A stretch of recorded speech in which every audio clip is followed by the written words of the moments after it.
അജീഷ് ജയകുമാർ കൂടി ഇപ്പോൾ ചേരുന്നുണ്ട് കണ്ണൂരിൽ നിന്ന്. അജീഷ്, അദ്ദേഹത്തിന്റെ അനുകൂലികളുടെ നേരത്തെ വന്ന പ്രതികരണങ്ങളൊക്കെ നമ്മൾ കേട്ടതാണ്. അദ്ദേഹത്തിന് തയ്യാറായി നിൽക്കുന്നു.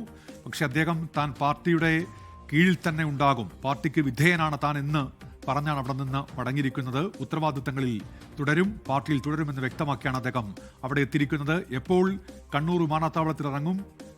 കെ സുധാകരൻ, അദ്ദേഹത്തിന്റെ അനുയായികൾ ഈ വിമാനത്താവളത്തിലെത്തി അവിടെ അദ്ദേഹത്തെ സ്വീകരിക്കാനുള്ള തയ്യാറെടുപ്പിലാണോ? എന്തൊക്കെയാണ് വിവരങ്ങൾ അജീഷ്?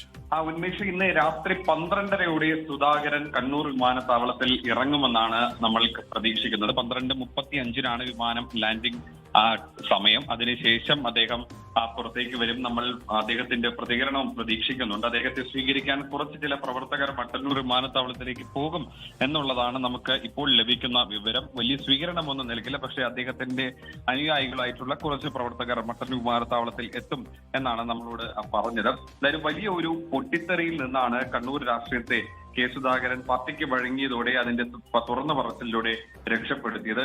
രാവിലെ തുടങ്ങിയ നാടകീയ സംഭവങ്ങളായിരുന്നു കണ്ണൂരിൽ. ഇന്ന് രാവിലെ നമ്മൾ കണ്ടതാണ്. കണ്ണൂർ ഉണർന്നത് തന്നെ കെ സുധാകരൻ ഇത്തവണ മത്സര രംഗത്ത് ഉണ്ടാകില്ലെന്ന വാർത്തയോടെയായിരുന്നു. കണ്ണൂർ കോർപ്പറേഷന്റെ മുൻ മേയർ ടി ഒ മോഹനന്റെ പേരായിരുന്നു ഉയർന്നു വന്നത്. ടി ഒ മോഹനൻ സ്ഥാനാർത്ഥിയാകുമെന്ന് ഏതാണ്ട് ഉറപ്പായിരുന്നു. ഇതോടെ സുധാകരൻ ക്യാമ്പ് അക്ഷരാർത്ഥത്തിൽ തന്നെ ഞെട്ടുകയായിരുന്നു. പിന്നീട് ഔദ്യോഗിക സ്ഥിരീകരണമൊന്നും വന്നില്ലെങ്കിലും DCC ഓഫീസിലേക്ക് സുധാകരന്റെ അനുയായികൾ ഒഴുകിയെത്തുകയായിരുന്നു, പ്രതിഷേധം അറിയിച്ചു.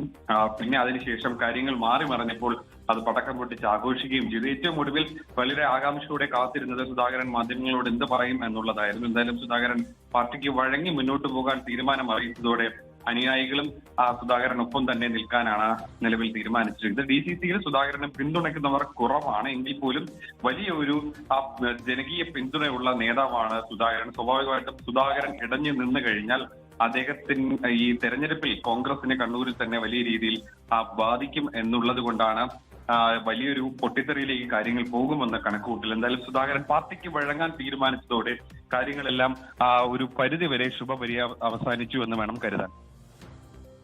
അജീഷ് ജയകുമാറാണ് വിവരങ്ങൾ നൽകിയത്. അദ്ദേഹം തിരികെ കണ്ണൂരിലെത്തി എന്ത് പ്രതികരണം നടത്തും എന്നുള്ളതും അറിയേണ്ടതുണ്ട്. അദ്ദേഹത്തിന്റെ വിമാനം ഇപ്പോൾ അല്പസമയത്തിനകം ഡൽഹിയിൽ നിന്ന് കണ്ണൂരിലേക്ക് പുറപ്പെടും. ലോകത്തെവിടെയായാലും ഏത് സമയത്തും 24 വാർത്തകളും ഓഗ്മെന്റഡ് റിയാലിറ്റി പാക്കേജുകളും എക്സ്പ്ലെയിനറുകളും വിശദമായി കാണാൻ ഞങ്ങളുടെ യൂട്യൂബ് ചാനൽ നിങ്ങൾക്ക് സബ്സ്ക്രൈബ് ചെയ്യാം.